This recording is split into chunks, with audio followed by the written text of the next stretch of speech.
Football has changed a lot over the years. The way the game was played in the past and the type of players that used to dominate back then are very different from what we see in modern football today. Because of this shift, there are several talented players in the current era who might have been far more appreciated if they had played in a different time. So in this video, we're going to look at 8 players who seem to be playing in the wrong football generation. Let's begin with Jérémy Doku. Doku is the type of winger who loves to excite fans. His dribbling, pace, and creativity make him incredibly entertaining to watch.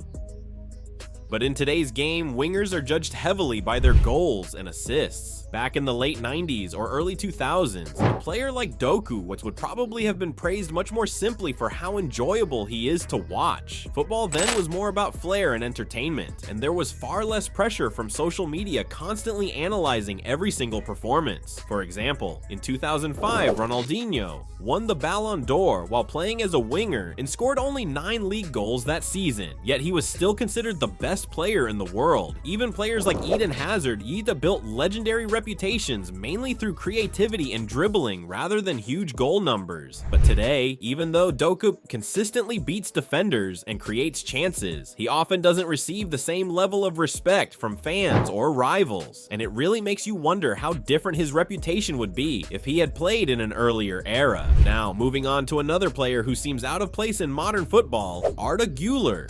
Güler is a classic number 10. He loves controlling the ball, dictating play, and setting up chances for teammates. A decade or two ago, players with this profile were among the most important figures in football. Think about creative playmakers like Joe Cole, Mesut Ozil, or Dennis Bergkamp. Back then, a player could focus purely on creativity. Physical strength and high-speed pressing weren't always essential. As long as you had incredible technique and vision, you could dominate matches. But modern football has moved away from that traditional number 10 role. Teams now prefer attacking midfielders who can also score a lot of goals, win physical duels, and contribute defensively. Players like Jude Bellingham, Cole Palmer, or Ferland Lopez are perfect examples of this evolution. Because of that, players with a pure playmaker profile like Güler have far fewer systems built around them. A very similar situation applies to João Félix. Watching Félix play, it's obvious that he possesses incredible technical ability. When he's confident and in rhythm, he can completely control games. But the problem is that his ideal position doesn't really exist in many modern tactical systems. He isn't a natural winger, he's not a traditional striker, and he doesn't fit perfectly as a central midfielder either.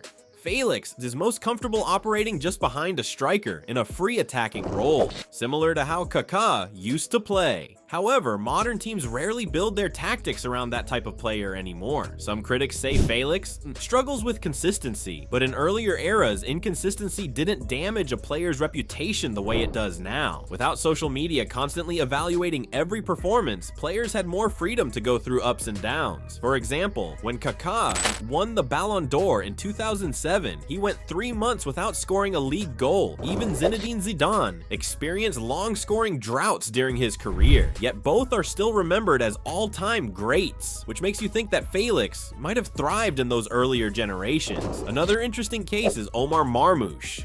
Marmoush doesn't perfectly fit into the typical winger, striker, or attacking midfielder role. His best position is actually that of a second striker. But that role has almost disappeared from modern football. This is one of the reasons why he struggles to consistently secure playing time at top clubs. Most elite teams today simply don't build their systems around a second striker. However, years ago, that role was extremely important. Legends like Francesco Totti, Antoine Griezmann, and Gerd Müller became famous playing just behind the main striker. If Marmoush had played during those times, his career path might have looked very different. Now let's talk about Gianluigi Donnarumma. There's no doubt that he is one of the best shot stoppers in world football. His reflexes and ability to save difficult shots are exceptional. In previous eras, that alone would have been enough to rank him among the greatest goalkeepers. But modern football has introduced new expectations for goalkeepers. Today, top teams want their keepers to be comfortable playing with the ball at their feet, and that's an area where Donnarumma has often been criticized. Imagine if legendary goalkeepers like Gianluigi Buffon had been judged primarily on their passing ability instead of their shot stopping. It would have sounded ridiculous back then. This is why Donnarumma sometimes feels like a player who would have been even more appreciated in an earlier football era. Next up is Jack Grealish. Grealish is a player who thrives when he has freedom on the pitch. He enjoys dribbling, creating chances, drawing fouls, and entertaining the crowd. But modern football has become extremely tactical and structured. Players are expected to follow strict systems and positional instructions, leaving less room for creative freedom. Grealish isn't particularly fast, and he's not known for scoring a lot of goals either. His strengths lie in flair, ball control, and unpredictability. In the 90s or early 2000s, players with this kind of personality were often the stars of their teams. But today, only a few clubs are willing to give players that much tactical freedom. Another player who seems slightly out of place in the modern game is Joshua Zirkzee. Zirkzee is a very technical attacker who enjoys linking play and creating chances for teammates. However, he doesn't fit neatly into the role of a traditional number 9 or a classic number 10. He once described himself as more of a 9.5, which perfectly captures his hybrid style. Unfortunately, modern tactical systems usually require players to fit into very specific roles, especially in formations like the 4-3-3. Because of that, players like Zirkzee sometimes struggle to find the perfect tactical environment.